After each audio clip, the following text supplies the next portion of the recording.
That may be true, and I, for one, don't want to see anyone lose their job. But how can these CEOs ask for a bailout when they're making millions of dollars? And then they have the nerve to fly to Washington in private jets. This costs hundreds of thousands of dollars. They're asking for money. That is just not right. Good point. This is Sarah O'Connell reporting live from Washington, D.C. Back to you, Tom.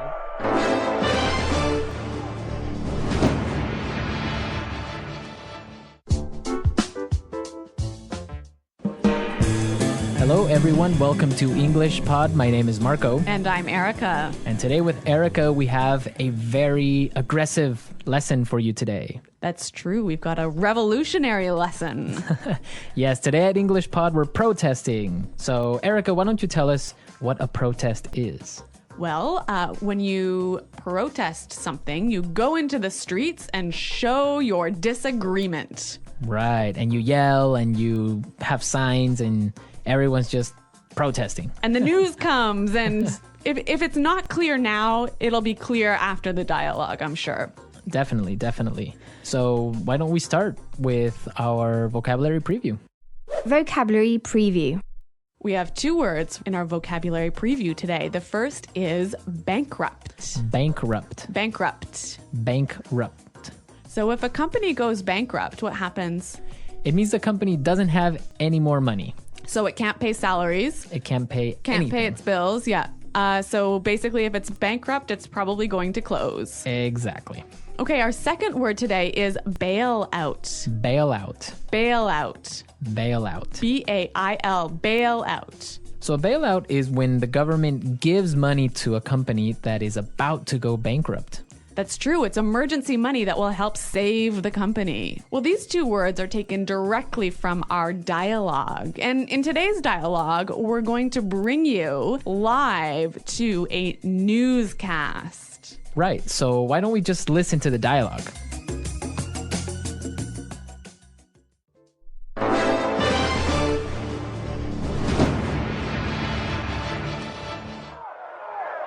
This is Action 5 News reporter Sarah O'Connell reporting live from Washington, D.C., where a protest has broken out. Thousands of angry citizens are protesting against the proposed bailout of the auto manufacturing industry. Sir, Sarah O'Connell, Channel 5 News, can you tell us what's happening? Yeah, we're here because we feel this is an injustice. The financial irresponsibility of big business has to stop. We're here to show the government that we don't like the way they're spending our tax dollars. Sir, but what exactly is making everyone so angry? It's an absolute outrage, Sarah. The U.S. government wants to give $25 billion of taxpayers' money to the auto industry. These are companies that have been mismanaged and are now nearly bankrupt. I see. But many supporters of the bailout argue that it could help save the jobs of millions of hardworking Americans. That may be true, and I, for one, don't want to see anyone lose their job. But how can these CEOs ask for a bailout when they're making millions of dollars? And then they have the nerve to fly to Washington in private jets. This costs hundreds of thousands of dollars. They're asking for money. That is just not right. Good point. This is Sarah O'Connell reporting live from Washington, D.C. Back to you, Tom.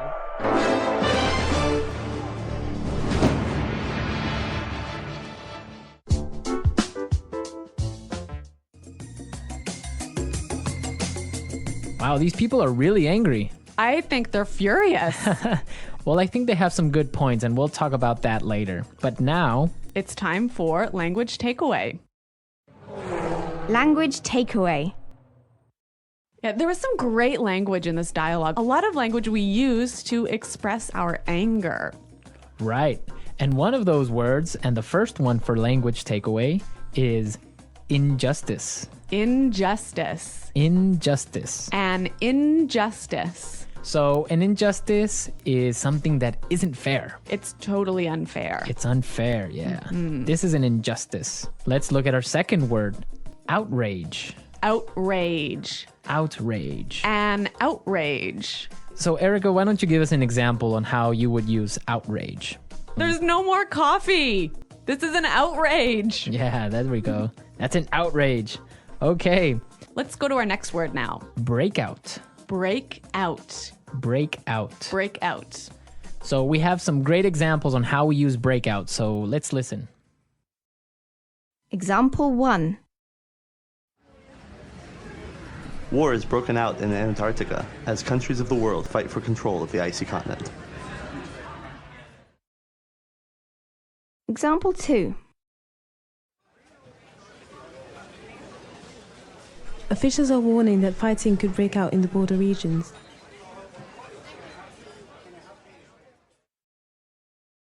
Example 3. A forest fire broke out last night. Well, this is a wonderful phrasal verb that means... To begin suddenly. Okay, so I think that's pretty clear. Yep. Yeah. Break out. Let's go to our next word now. Mismanaged. Mismanaged. Mismanaged. So when something is mismanaged, it's Not managed properly. managed poorly. Poorly, right. Yeah. Our final word today is Have the nerve to. have the nerve to. Have the nerve to. I think this one also is a little bit difficult to understand. Yeah, but we have some great examples prepared for you, so let's listen to them. Example 1. I've been in love with you since the 3rd grade, but I didn't have the nerve to tell you. Example 2. I don't believe it. You have the nerve to ask me for money when you know I've just lost my job. Example 3. What? You have the nerve to bring your new girlfriend to visit my mother. So have the nerve to is like dare to do something, right? Yeah, how dare you? Yeah. Have the nerve to. It's like, I can't believe you would do that. Yeah, I think that's quite clear. Mm-hmm. Yeah. Okay. A lot of great words in our dialogue today. And also, we have some really interesting grammar in today's dialogue. Right, so today, let's look at some grammar breakdown. Grammar breakdown. In this section, grammar breakdown, we show you a particular grammar structure and explain a little bit about how that structure affects meaning. So it's not really about getting the grammar perfectly right. It's about understanding the meaning. Right. And in today's lesson, we saw some really great examples on how we use the present perfect tense. Let's listen to an example from the dialogue. Where a protest has broken out. Where a protest has broken out. See the verb here, break out, like a protest has broken out, happened in the past, right? Right? And it's still going on now. Exactly. So present perfect is used when we're talking about an event that happened in the past and is continuing on now. Exactly. Or is continuing to affect now. Exactly. Okay, I think that's pretty clear. Yeah, but now if you want to indicate or if you want to demonstrate that the action has finished, the event is over, then you would say it like this. A protest broke out. A protest broke out. In this form, you see that the protest is over. It happened yesterday already. Right, and I think it's really emphasizing the fact that it is no longer affecting the present moment. Exactly. So remember the difference between present perfect and simple past. Now, if you want to know more about these tenses, present perfect and simple past, be sure to go to our website at englishpod.com. In the grammar section, you can find some more great examples and a really clear explanation on how these tenses are formed. But now we are ready to listen to our dialogue a second time.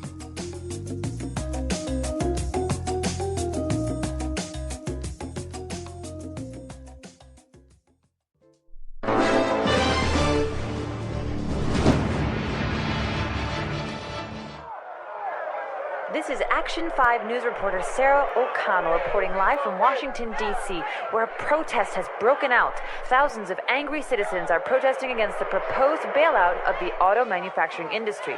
Sir, Sarah O'Connell, Channel 5 News, can you tell us what's happening? Yeah, we're here because we feel this is an injustice. The financial irresponsibility of big business has to stop. We're here to show the government that we don't like the way they're spending our tax dollars. Sir, but what exactly is making everyone so angry? It's an absolute outrage, Sarah. The U.S. government wants to give $25 billion of taxpayers' money to the auto industry. These are companies that have been mismanaged and are now nearly bankrupt. I see. But many supporters of the bailout argue that it could help save the jobs of millions of hardworking Americans. That may be true, and I, for one, don't want to see anyone lose their job. But how can these CEOs ask for a bailout when they're making millions of dollars? And then they have the nerve to fly to Washington in private jets. This costs hundreds of thousands of dollars. They're asking for money. That is just not right. Good point. This is Sarah O'Connell reporting live from Washington, D.C. Back to you, Tom.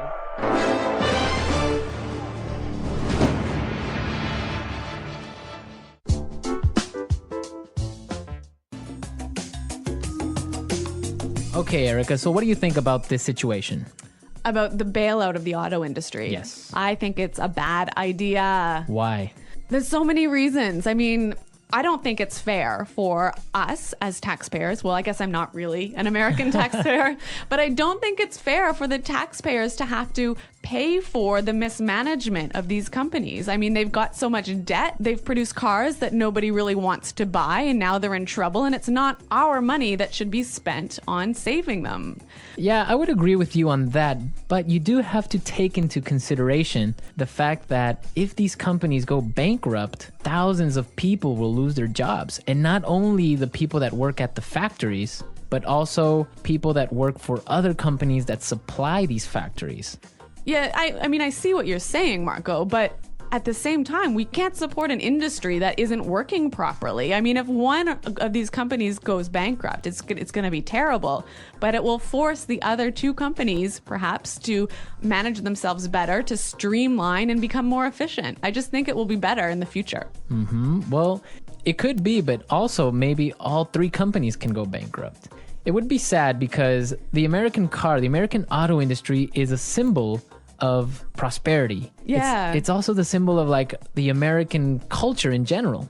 I guess that's true. So it would be a shame for it to go bankrupt because everyone owns a car in the United States, or most people, and it's just something that we can't lose. But it is an interesting topic, and we also want to know your opinions about this. Yeah, listeners, please come to our website at englishpod.com and tell us what you think about this bailout and about this lesson. On the website, we'll post a link to the news article where you can read a little bit more about this because this is actually going on now. That's true. Well, everyone, thanks for listening, and until next time, goodbye. Bye.